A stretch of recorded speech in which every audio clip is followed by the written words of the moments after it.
I'm here with Paul Roesner of the Quad City Disc Golf Club, future first ballot inductee to the Volunteer Hall of Fame, he and his family both. Paul, could you fill us in on what's gone on here to get to this point with Camden 2? It's been a real long process. This all started about 8 years ago.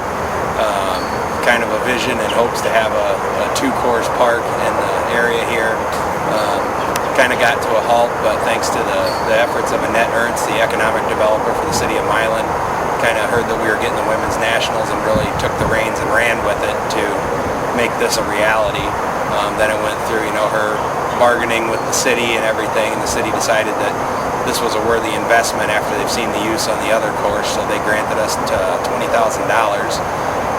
Then from there it kind of became figuring out the entire course, what we were really going to do. Chris Sprague has been instrumental in designing this to truly be world class and give the city what they really earned for their efforts on this part. Then it became, getting the baskets ordered and then getting the final layout approved by the city. Then it came up this last Saturday here was our third work day, and we ended up this last Saturday with about 20 people out here working. The crews have been amazing. We're about 2 work days away from being ready for baskets in the ground.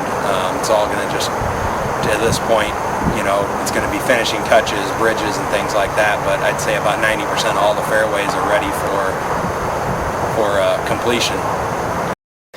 We're here with Chris Sprague from Rock Island, Illinois. He's helping design the Camden 2, the other side disc golf course. Chris, could you give us an update on the progress and what's going on out here? Okay, yeah. Well, about a week ago, I was hired by the village of Milan to come out and work on the holes. We as a club, came out on the Saturday prior to that. We took down hole 1, 9, 18, part of hole 2. The city came out, finished up 18, went on, did hole number 10, 13, 14, 15, and then we came out as a club this weekend at 16, 6, 7, 4, 5, 8, and throughout the week I've had a handful of guys in and out, Ron Rasmussen and a few guys come out and just take down fairways. Excellent, it's great to have help. What's the plans for the course in terms of tee pads and pins? Well, the idea is to have a course that can be played in in a daily format that's friendly to all skill levels, and that would be the A pins.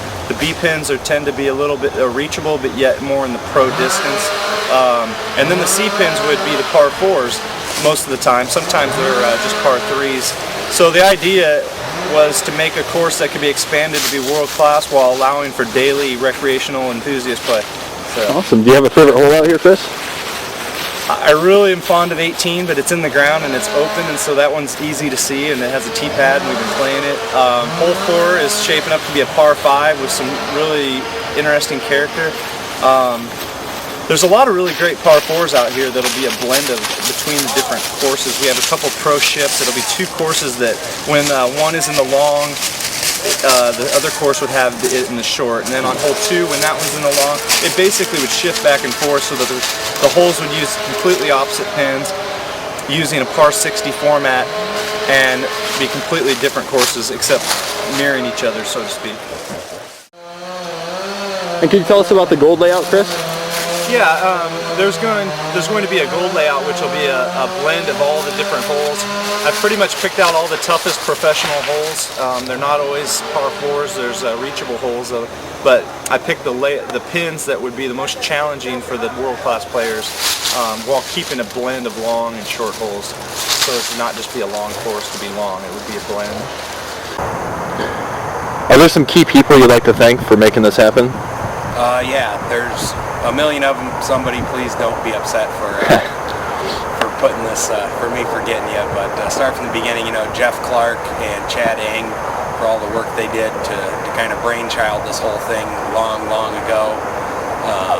Lately here, it's been a lot of Chris Sprague. I know the guys probably spent at least 120 hours out here making sure this is going to be perfect, painting, tagging, and I have no idea how the guys got that much energy. Really like to thank all of our volunteers, the guys that have been out here from daybreak till sunset, Ron Raz, Alex Airline, John Resch, There's so many of them. Sorry guys if I forget you. And I'd really like to thank my dad. He's been out here loaning us equipment, maintaining chainsaws, making chili, doing everything he can to keep this thing going. If it wasn't for him, we probably wouldn't be near as far as we were. And my old lady for putting up with me through all this. It's been pretty taxing. And what would you say to anybody that has seen what's going on out here and thought about helping, but hasn't got the initiative to go ahead and come out here? Does it really make a difference to have more people out here? It's amazing. Being out here with just Ron Rasmussen and I, we both went home limping, you know, and it wears us out. You know, we get worn out really quick after several days in a row of working out here. But then you get 15, 20 guys out here and everything starts dropping and moving. It's like an army. And it's just strength in numbers and safety. You know, you got guys looking out for you, helping you out. You're not just breaking your back all the time. The main thing is that you take ownership of the course. Whenever you come out and work on a course, you feel a certain attachment to it that you don't otherwise get.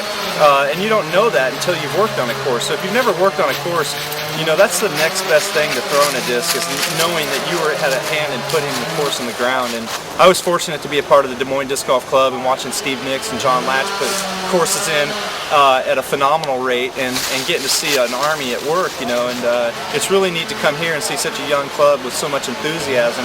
And I think a lot of players would be remiss if they didn't get out and enjoy this part of the process. A lot of bonding that goes on out here. It's amazing. Well, thank you for your time, Chris, and we look forward to playing this for the first time. All right.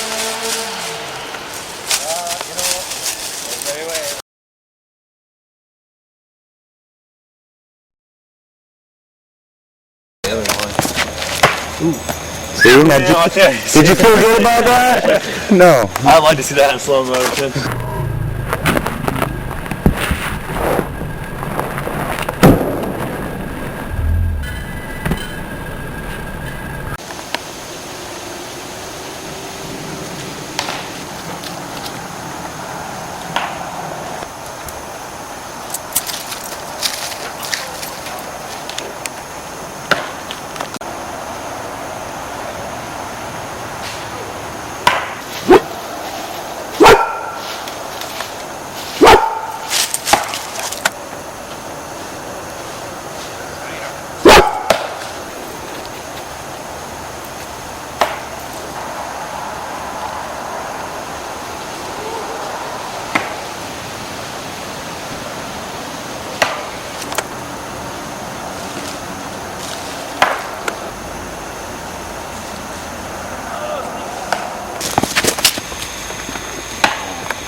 Connected to your fingers. Hey, heads up, that tree's a killer. Crap.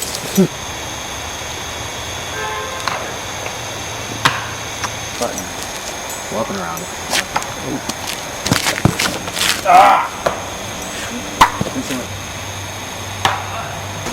Oh shit. God, I hate that tree.